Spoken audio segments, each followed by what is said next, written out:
Hello friends, welcome to the channel. आज बात करेंगे एक बहुत इंटरेस्टिंग और इम्पॉर्टेंट क्वेश्चन के बारे में। क्या कुकिंग ऑयल या क्या कुकिंग मीडियम हमें खाना बनाने के लिए यूज़ करना चाहिए जिससे हम हेल्दी रहें। ये क्वेश्चन मुझसे बहुत कॉमनली पूछा जाता है, सबके दिमाग में रहता है। एंड आजकल काफ़ी चर्चा होती है इस बात पे कि हार्ट हेल्दी रहना चाहिए, कोलेस्ट्रॉल कम होना चाहिए। तो हार्ट हेल्थ और कोलेस्ट्रॉल के लिए कौन सा ऑयल या कौन सा कुकिंग मीडियम हमको यूज़ करना चाहिए। तो आज इसी टॉपिक पे हम लोग डिस्कस करेंगे कि क्या डिफरेंट ऑयल्स हैं, क्या कुकिंग मीडियम है, उनमें क्या डिफरेंसेस हैं और हमारी हेल्थ किस ऑयल यूज़ करने से बेटर रहेगी।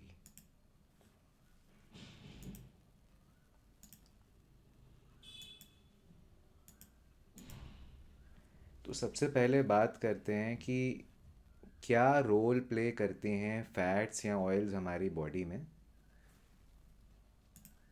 सबसे पहला रोल है और सबसे ऑब्वियस रोल है एनर्जी। तो हमारे को खाने में जो एनर्जी मिलती है, जो फ्यूल मिलता है हमारे सेल्स के लिए, वो कार्बोहाइड्रेट, प्रोटीन, फैट्स तीनों से मिलता है। लेकिन जो स्टोरेज फॉर्म है उसका, जो स्टोर होता है, वो प्राइमरीली फ़ैट के ज़रिए बॉडी में एनर्जी हमारी स्टोर होती है। इसके अलावा फ़ैट्स बहुत ज़रूरी हैं आपके हॉर्मोन्स के लिए। जो आपके हॉर्मोन्स हैं कई सारे, जैसे रिप्रोडक्टिव हॉर्मोन्स हैं या male and female sexual hormones हैं, टेस्टोस्टेरोन है, ईस्ट्रोजन है। इनके स्ट्रक्चर में फ़ैट का बहुत इम्पोर्टेंट रोल है। तो इनके अच्छे लेवल्स रखने के लिए आपके खाने में हेल्दी फ़ैट्स होने चाहिए। इसके अलावा आपकी सेल मेम्ब्रेन्स, जो आपके छोटे छोटे सेल हैं जो जुड़ के टिश्यू और ऑर्गन बनते हैं, फैट्स उनका भी एक इम्पॉर्टेंट कंपोनेंट हैं। आपके स्किन और हेयर की हेल्थ के लिए भी हेल्दी फैट्स जो हैं वो बहुत ज़रूरी हैं। चौथा इम्पॉर्टेंट रोल है फैट सॉल्यूबल विटामिन्स। कई ऐसे विटामिन्स होते हैं जैसे विटामिन ए, डी, ई और के, जो पानी में डिज़ोल्व नहीं हो पाते लेकिन फ़ैट में डिज़ोल्व होते हैं। तो जो हेल्दी सोर्सेज ऑफ फैट हैं खाने में हमारे, उसी के ज़रिए ये विटामिन्स जो हैं हमारी बॉडी को मिल पाते हैं। तो क्या है अलग अलग काइंड्स ऑफ फैट्स और क्या डिफरेंस है उनमें, आइए समझते हैं। फर्स्ट कैटेगरी है सैचुरेटेड फैट्स, यानी एनिमल फैट्स। जो फैट्स ह्यूमंस में और एनिमल्स में मिलते हैं और एनिमल्स के ज़रिए हम लोग ले पाते हैं, जैसे बटर है, देसी घी है। दूसरी मेन कैटेगरी है अनसैचुरेटेड फैट्स, यानी प्लांट फैट्स, जो पौधों में मिलते हैं। हम बहुत ज़्यादा केमिस्ट्री की डिटेल में नहीं जाएंगे कि अनसैचुरेटेड क्या होता है, सैचुरेटेड क्या होता है, लेकिन आपको उसकी प्रैक्टिकल रेलेवेंस बताएंगे। जो अनसैचुरेटेड फैट्स हैं, प्लांट फैट्स, उसमें भी दो तरह के होते हैं। एक मोनो अनसैचुरेटेड, जिन्हें शॉर्ट में मूफा भी कहते हैं, जैसे ऑलिव ऑयल।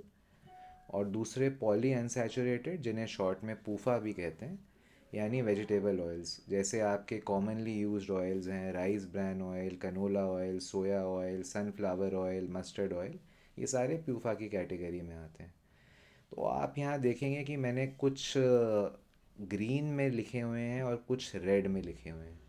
तो जो ग्रीन में लिखे हुए फैट्स हैं, those are the healthier fats, जैसे बटर है, देसी घी है, ऑलिव ऑयल है।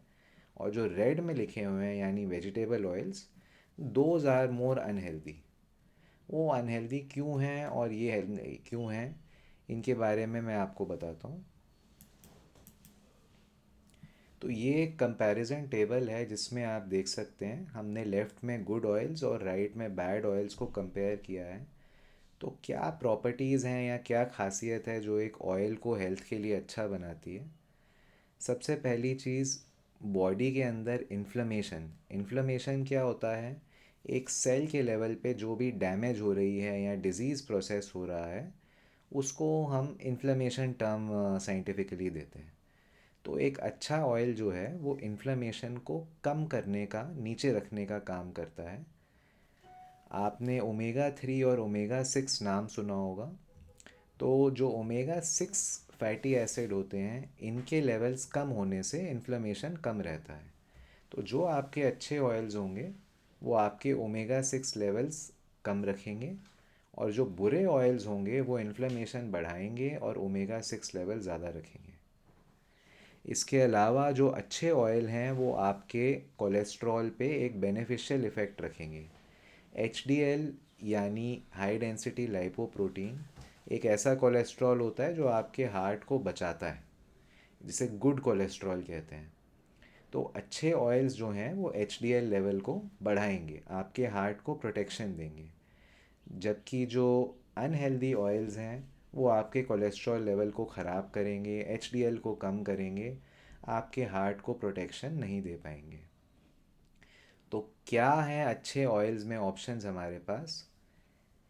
एनिमल फैट्स यानी बटर, देसी घी, और प्लांट्स में ऑलिव ऑयल और कोकोनट ऑयल। कोकोनट ऑयल एक ऐसा ऑयल है जो प्लांट से होते हुए भी उसके अंदर सैचुरेटेड फैट्स होती हैं, इसलिए वो गुड कैटेगरी में आता है।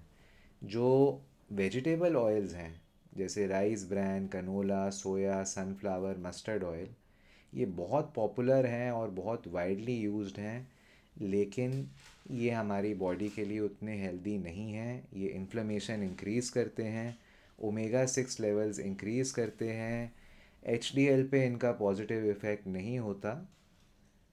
तो मेरी सलाह ये रहेगी कि आप जो भी खाना बनाएं, बटर, देसी घी, ऑलिव ऑयल या कोकोनट ऑयल में ही बनाएं। टेस्ट पे बहुत ज़्यादा ध्यान मत दें। स्पेशली नॉर्थ इंडिया में ये प्रॉब्लम है कि लोग टेस्ट प्रेफर करते हैं वेजिटेबल ऑयल का, मस्टर्ड ऑयल का। आप टेस्ट से ज़्यादा हेल्थ को प्रेफरेंस दीजिए। ये सिर्फ किसी हार्ट पेशेंट या डायबिटीज़ पेशेंट के लिए नहीं, पूरी फैमिली की हेल्थ के लिए ही अच्छा है अगर आप हेल्दी ऑयल्स यूज़ करें। कुछ और इम्पॉर्टेंट पॉइंट्स, क्योंकि हम फ़ैट और कुकिंग ऑयल की बात कर रहे हैं, तो हमेशा कोशिश करिए कि जो आपके हेल्दी फ़ैट्स हैं वो खाने के नेचुरल सोर्सेज से आएँ। जैसे एग योक है, रेड मीट है, कई नट्स हैं, सीड्स हैं, तो उनसे आपको हेल्दी फ़ैट्स नेचुरली मिलेंगे।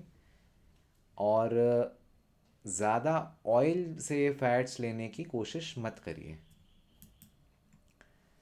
दूसरा पॉइंट भी इसी से रिलेटेड यही है कि अपनी कुकिंग में आप कम से कम ऑयल और फैट यूज़ करें, सिर्फ उतना यूज़ करें जो कुकिंग के लिए ज़रूरी है। कुकिंग मेथड्स में भी वो मेथड्स यूज़ करिए जिनके अंदर ऑयल कम यूज़ होता है, जैसे ग्रिलिंग है, शैलो फ्राइंग है, सौतेइंग है।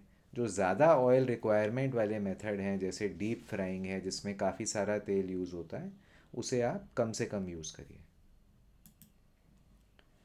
तीसरा इम्पॉर्टेंट पॉइंट जो है, जब लोग स्पेशली वेट लॉस की तरफ जाते हैं तो कहते हैं कि लो फैट या ज़ीरो फैट चले जाएं, कि जितना कम फैट होगा उतना ज़्यादा वेट लॉस होगा। तो ये एक अच्छी स्ट्रैटेजी नहीं है। जब आप ज़ीरो फैट जाते हैं तो आपके हार्मोनल लेवल्स कम्प्लीटली डिस्टर्ब हो जाएंगे, आपको फ़ैट सॉल्यूबल विटामिन्स जैसे मैंने बताया उनकी डेफिशिएंसी हो जाएगी। तो कभी भी वेट लूज़ करते टाइम भी ज़ीरो फैट नहीं जाएं, थोड़ा हेल्दी फ़ैट का लेवल अपनी डाइट में ज़रूर रखें। तो उम्मीद है आपको ये वीडियो पसंद आया होगा। हमने आपके कुकिंग ऑयल के रिलेटेड कुछ डाउट्स क्लियर किए होंगे। कुछ अगर आपको और डाउट्स या क्वेरीज़ हैं तो आप कमेंट्स में पूछ सकते हैं। एंड ऐसे ही और वीडियोस के लिए चैनल को सब्सक्राइब करें, और पर्सनलाइज कंसल्टेशन के लिए नंबर और ईमेल डिस्क्रिप्शन में दिया हुआ है, उसे आप यूज़ करिए। Thank you.